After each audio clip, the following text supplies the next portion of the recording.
Hello friends, I am Ankita Meshram, MTech in Structural Engineering, Assistant Professor in Civil Engineering Department at Tulsi Ramji Gaikwad Patel College of Engineering and Technology, Nagpur. I welcome you all in today's video lecture session which is based on subject Surveying 1. Today I am going to deal with the topic theodolite surveying. So, begin with the topic. So, in case of compass survey, measuring the horizontal angle by using the instrument compass with respect to meridian, which is less accurate, and also it is not possible to measure the vertical angles with the help of compass. So, when the objects are at a considerable distance or situated at a considerable elevation or depression, it becomes necessary to measure the horizontal and vertical angles more precisely. So, these measurements are taken by an instrument known as theodolite. So, basically in theodolite surveying, we are dealing with the determination of horizontal and vertical angle. So, the theodolite surveying, it is a system of surveying in which the angles are measured with the help of theodolite, is called as theodolite surveying. So, theodolite is nothing but an instrument which is used to perform the theodolite surveying and to determine the horizontal and vertical angles. Next, theodolites may be classified as number 1, based on horizontal axis. There are two classifications. Number 1 is transit theodolite, number 2 is non-transit theodolite. Based on angle classification, number 1 is vernier theodolite, number 2 is micrometer, and at last electronic digital theodolite. So, a transit theodolite, basically it is called as a transit theodolite when its telescope can be transited, that is revolve through a complete revolution about its horizontal axis in the vertical plane. Number 2 is non-transit type. The telescope cannot be transited, they are inferior in utility and have now become obsolete. Okay? So, basically while performing the theodolite surveying, transit theodolite is mostly used. Next classification, vernier theodolite. For reading the graduated circle, if verniers are used, then that particular theodolite is called as vernier theodolite. Number 2, whereas if a micrometer is provided to read the graduated circle, the same is called as micrometer theodolite. Reading directly providing as a digital number, if electronic distance measuring is attached with it, then that particular theodolite is called as total station. Okay? So, while performing the survey, vernier type theodolites are commonly used, but nowadays total station is a very advanced instrument which is used to perform the surveying. Okay? Next, a size of theodolite.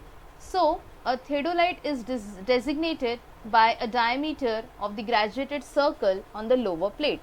The common sizes are 8 cm to 12 cm, while 14 cm to 25 cm instruments are used for triangulation work. Greater accuracy is achieved with larger theodolites as they have bigger graduated circle with larger divisions, hence used where the survey works require high degree of accuracy or precision. Okay? Next, the uses of theodolite.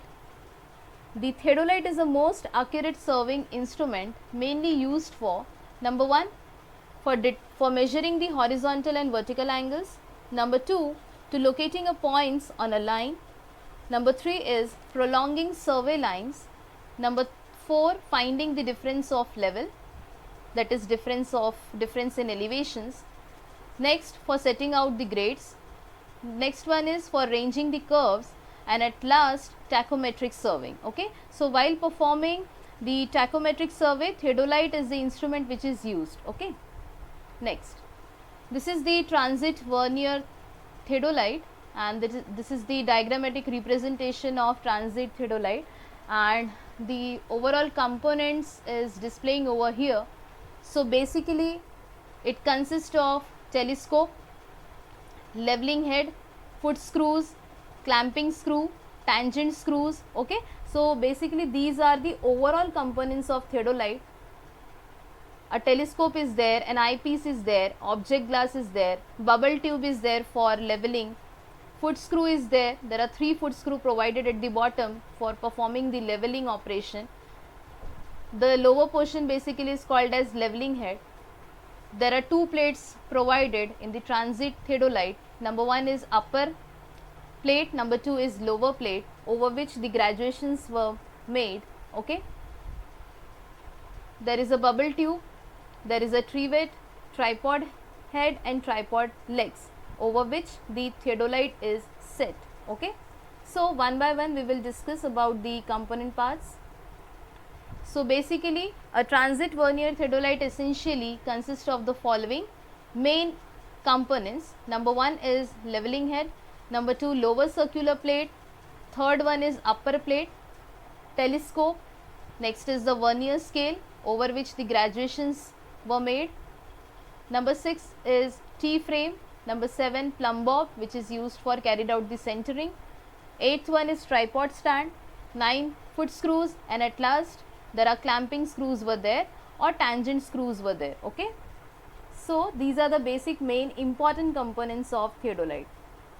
Now there are some important terminologies related to the theodolite surveying. Number 1 is centering. So centering means setting the theodolite exactly over an instrument station so that its vertical axis lies immediately above the station mark.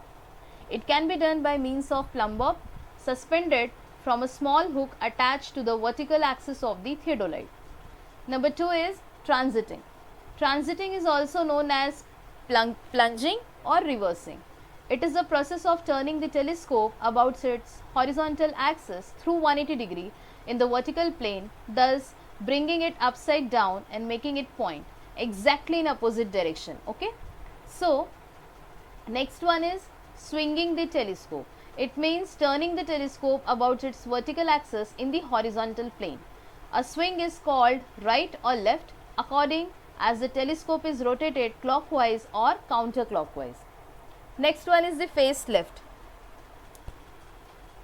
If the vertical circle of the instrument is at the left side of the observer while taking a reading, then the position is called as face left position, and the observation taken on the horizontal or vertical circle in this position is basically called as face left observation. Next one is face right.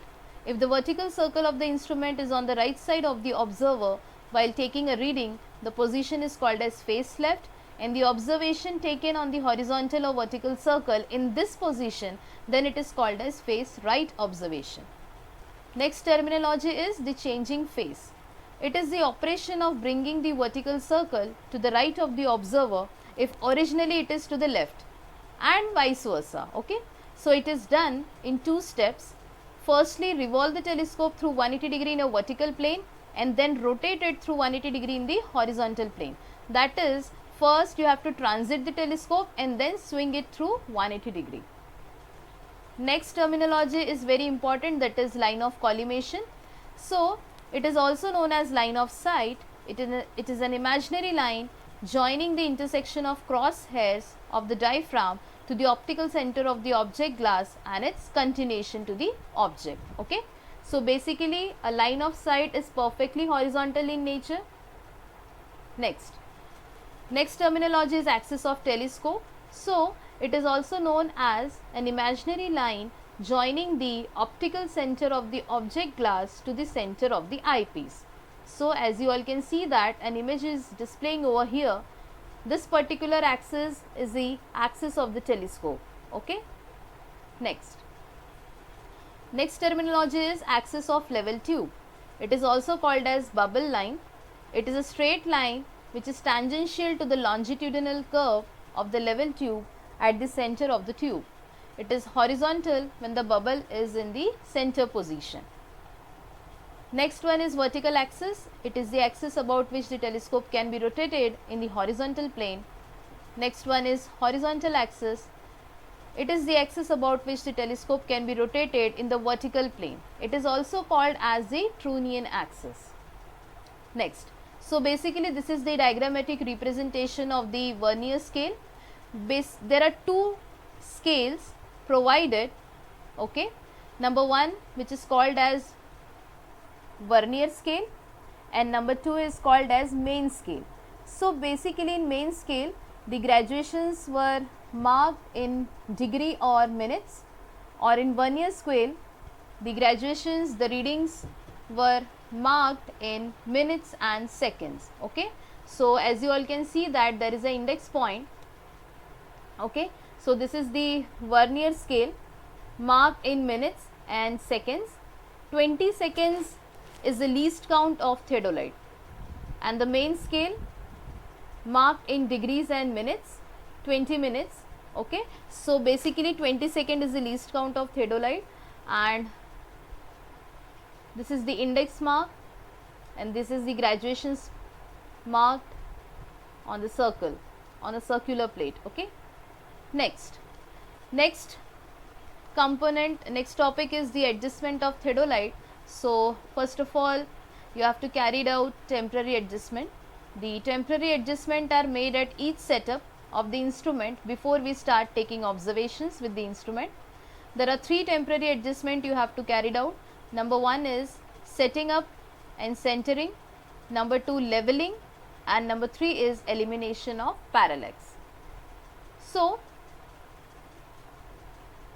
first of all you have to set the instrument onto the tripod, and tripod is set over the ground surface. Centering is done with the help of using plumb bob. Okay, and the leveling operation is very important, and it is carried out with the help of 3-foot screw. First of all make the telescope parallel to the 2-foot screw. Okay, and rotate the foot screw in inward and outward direction simultaneously till the bubble get its center position. Okay, next is make the telescope perpendicular to the one of the foot screw. Again you have to carry out the same operation. Move the foot screw in inward and outward direction till the bubble get its center position. In this way you have to level the instrument. Okay, when the bubble got its center position, then we conclude the instrument is perfectly leveled. At last you have to eliminate the parallax by focusing the eyepiece or by focusing the object glass.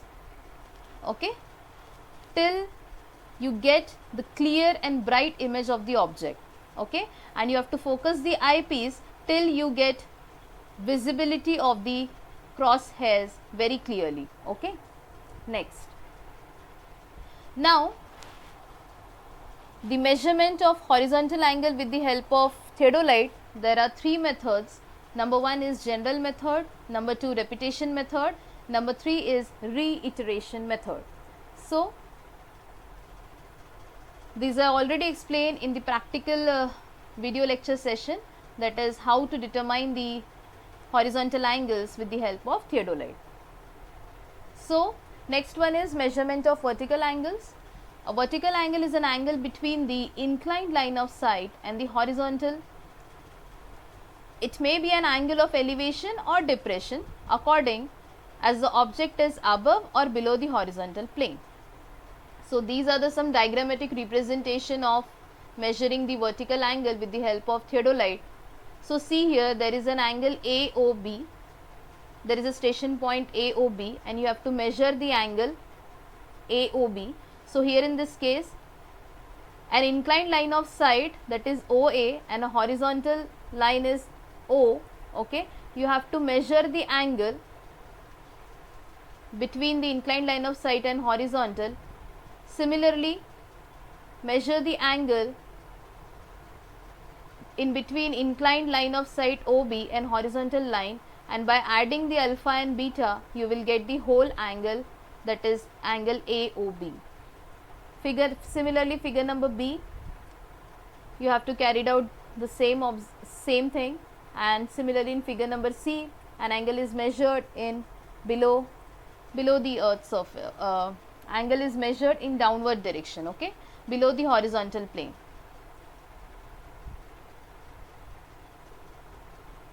Next, measurement of deflection angles. These are the some methods, or these are the some uses of theodolite. Okay. Next is measurement of magnetic bearing. Next, measuring the horizontal distances by stadia method, and at last ranging and extending a line. So basically you have to determine this measurements with the help of theodolite surveying. Next, the next important parameter is theodolite traversing, which is the basic principle of theodolite surveying. A traverse is a series of connected lines whose length and directions are measured in the field. The system of surveying in which the angles are measured with the help of theodolite is called as theodolite surveying. So there are different methods of traversing. Number one is traversing by included angles, and number two is traversing by deflection angles. So traversing by included angle method, this method is more accurate than the fast needle method. Traversing by the method of included angle is the most commonly used method while we performing the traversing with the help of theodolite. In this method, the magnetic bearing of any one line is measured in the field. So basically this is the diagrammatic representation of the traverse A, B, C, D, E. It is a closed traverse as first and last point are meeting at the same common point. Okay. So there are another methods of traversing by deflection angle and by magnetic bearing method. Okay. Next, so while performing the traversing with the help of theodolite, some errors were occur.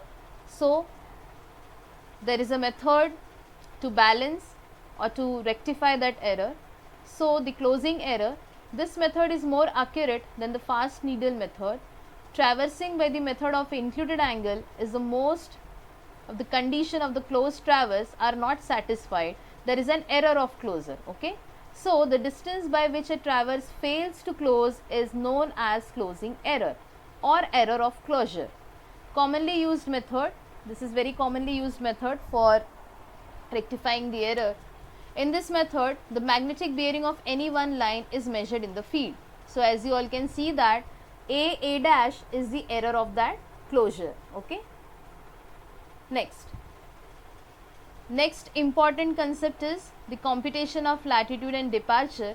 So basically latitude of a line, it's a orthographic projection on the north-south axis representing the meridian. Departure, the departure of a line, it's a orthographic projection on the axis perpendicular to the meridian. Okay. So latitude is parallel to the meridian and departure is perpendicular to the meridian. Okay.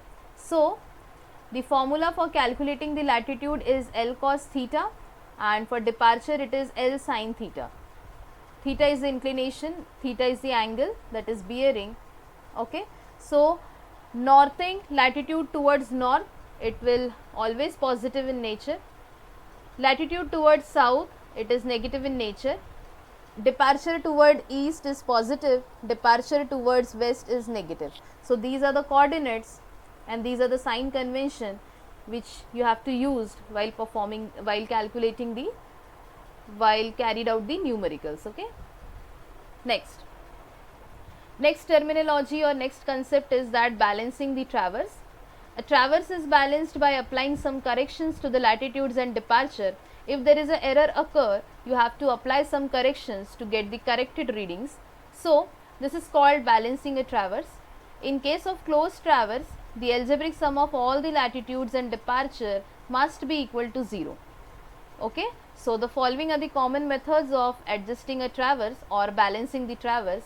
Number one is Bowditch rule and number two is transit rule. So the Bowditch rule are also called as compass rule. This is the most common method for balancing the traverse. So the formulas is as follows. Number one, correction to the latitude of any line is equal to length of that line divided by perimeter of the traverse multiplied by total error in latitude. You will get the corrected readings of latitude by applying this formula. Number two, correction applied to departure, which is equal to length of that line upon perimeter of the traverse multiplied by total error in departure. So this is the very important formulas for calculating the correct readings. So the next rule is transit rule. The transit rule is used to balance a traverse in which the angular measurements are more precise than the linear measurements. So again there is a formula for given. Correction to latitude of any line is equal to latitude of that line upon arithmetic sum of all latitudes multiplied total error in latitude.